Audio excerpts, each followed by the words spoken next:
Dans cette vidéo, nous allons parler des fonctions parties entières. Alors, premièrement, on va commencer par regarder comment on calcule la partie entière d'un nombre. Alors, par exemple, si j'ai 2,25, quelle est la partie entière de ce nombre-là? En fait, 2,25, c'est 2 entiers et puis 25 centièmes. Ça veut dire combien d'entiers j'en ai? J'en ai 2. C'est pour cela que la partie entière de 2,25, c'est 2. Alors, les mathématiciens notent la partie entière comme ça avec des crochets.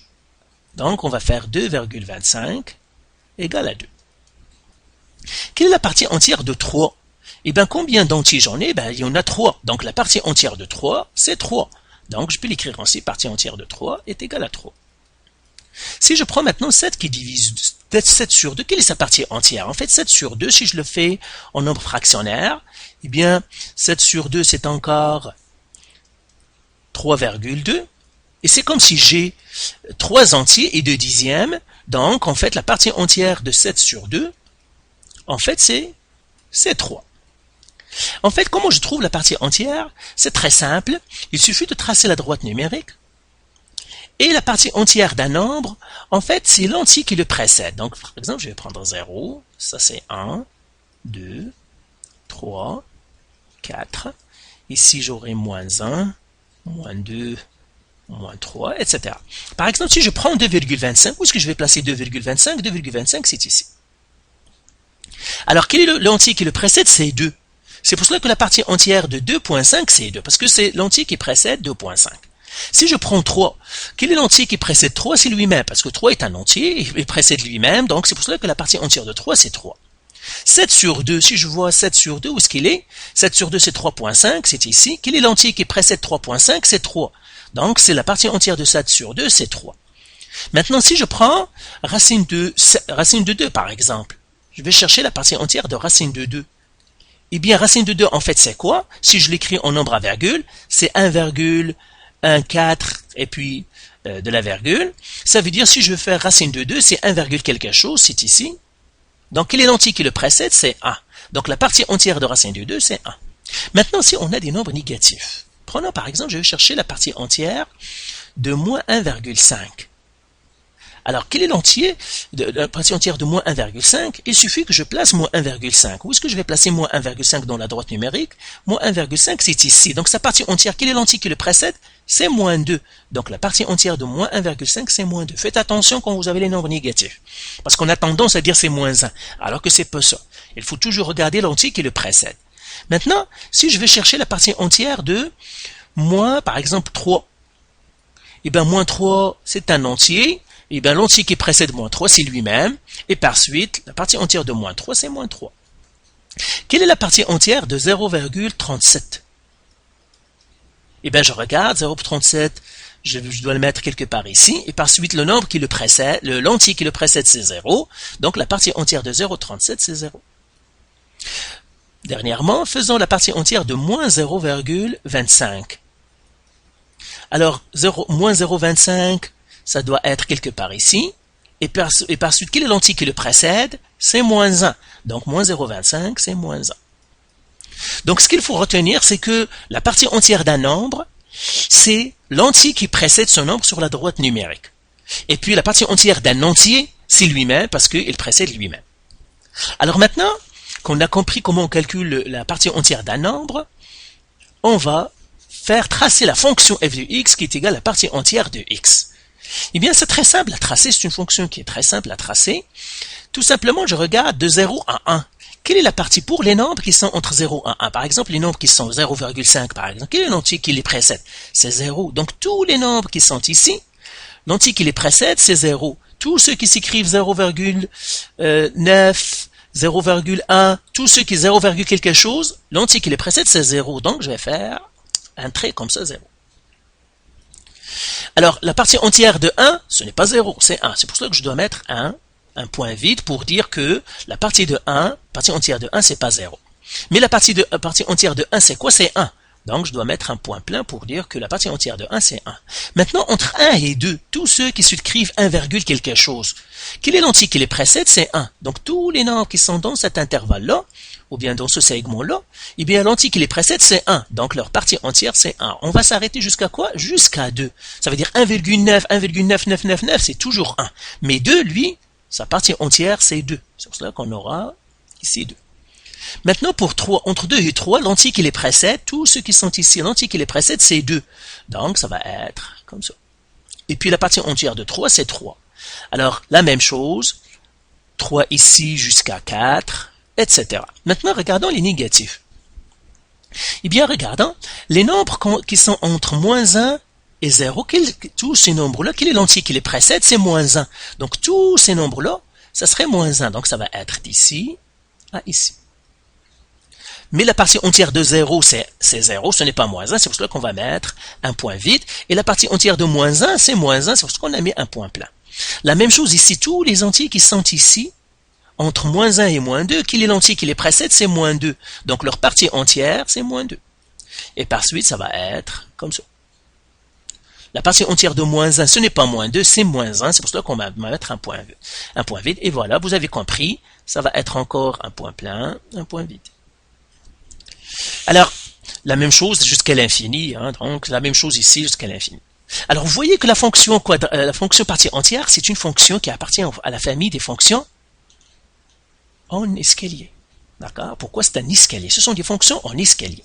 Et vous vous souvenez, quand on a parlé des fonctions en escalier, on a défini quelques termes. On a dit que ça, c'est la marche. La longueur d'un segment, c'est la marche. Et entre un segment et un autre, c'est-à-dire le saut, ça s'appelle le saut ou bien le pas. Le pas de la fonction en escalier. Ce sont deux termes qui sont très importants et on va voir leur utilité tout à l'heure. Alors, ce qu'il faut retenir, c'est que la fonction en escalier, elle est croissante. Donc, on va donner quand même les propriétés de la fonction en escalier. Donc, on a vu comment on la trace. Donc, on va écrire ses propriétés. Premièrement, le domaine. Alors, le domaine, eh bien, tout nombre a une partie entière. Ça veut dire que le domaine, c'est de moins l'infini à plus l'infini. D'accord? Parce que tous les nombres, ils ont une partie entière. Ça veut dire qu'ils sont tous éligibles par la fonction. Donc, c'est de moins l'infini à plus l'infini. Ou bien, c'est le nombre des réels. Maintenant, l'image. Alors, l'image, c'est quoi? Eh bien, les nombres qu'on a, en fait, il n'y a que des entiers. Regardez, ben j'ai 0, 1, mais j'ai pas 0,1 ou 0,5. Le y ne peut pas être 0,5. Il n'y a aucun nombre dont la partie entière est 0,5. Donc, en fait, c'est tout simplement les nombres qui sont entiers. Donc, par exemple, de moins 3, moins 2, moins 1, 0, 1, 2, 3, etc. Et ça, c'est quel ensemble? C'est l'ensemble Z aussi, on peut le noter, ensemble Z. Maintenant, la variation. Variation. Vous voyez que la fonction est toujours croissante. Donc, elle augmente, soit qu'elle est pareille, soit qu'elle augmente, donc elle est toujours croissante. Après, les zéros. Alors, où est-ce que la courbe, ou bien le graphique touche l'axe des x? Eh bien, on le voit d'ici à ici, il est avec. Donc, c'est tous les nombres entre 0 et 1. Pourquoi? Parce que tous les nombres qui s'écrivent 0, quelque chose, leur partie entière est 0. Donc, c'est pour ça qu'ils sont sur l'axe, c'est ça les zéros. Ordonnés à l'origine. Ordonnés à l'origine. C'est là où ça touche l'axe des y, et bien on a ce point-là, et bien c'est 0. Et puis, max, est-ce qu'il a un maximum? Eh bien non, parce que la courbe va monter jusqu'à l'infini, donc il n'y a pas de maximum. Est-ce qu'il y a un minimum? Non, il n'a pas de minimum. Donc voilà, ce que vous devez retenir, c'est que le domaine est toujours les réels d'une fonction définie par partie, à moins que la situation vous limite. L'image, c'est toujours les entiers relatifs. Et puis la variation, c'est croissante, ça c'est la fonction de base. Et puis les zéros, c'est 0, 1, etc. Donc ça c'est la fonction de base, vous devez très bien les comprendre. Maintenant, on va faire quelques exercices, tout simplement. On me demande de tracer la fonction f de x est égale à 2 parties entières de x. Alors regardez, c'est très simple. On a dit que pour la fonction en escalier, il y a deux choses qu'on a définies. On a défini la marche et on a défini le pas. Eh bien, pour une fonction en escalier, une fonction partie entière, je regarde tout simplement l'entier qui multiplie la partie entière, c'est 2. Donc, le pas, c'est 2. Ça veut dire entre deux marches, c'est 2. Et la marche, ça va être toujours 1, comme tout à l'heure. Donc, si je veux la tracer ici, c'est très simple. Tout simplement, je vais faire la fonction que j'avais. Seulement, au lieu maintenant que la marche, le pas entre deux marches, ça doit être 1. Donc, vous voyez ici la marche tout à l'heure. Regardez. Ici, la marche, c'était le pas est égal à 1. Et la marche est égale à 1 pour celle-là. Donc, je vais les écrire ici parce que c'est très important de les écrire. Ça va nous aider. Donc, marche égale à 1. La longueur de la marche, c'est 1. Et le pas, encore, entre deux marches, c'est 1. Alors, à partir ici, donc ça nous donne le pas. Et la marche, on va voir qui nous le donne. Mais pour l'instant, on va prendre ça, c'est le pas. Alors, ça veut dire quoi?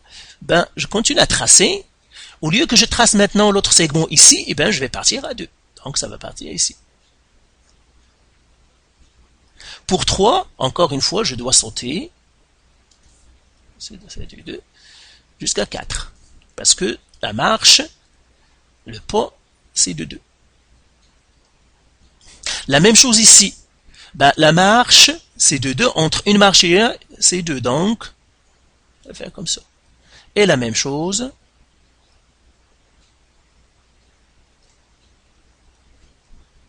Pardon. Pour le tracer bien.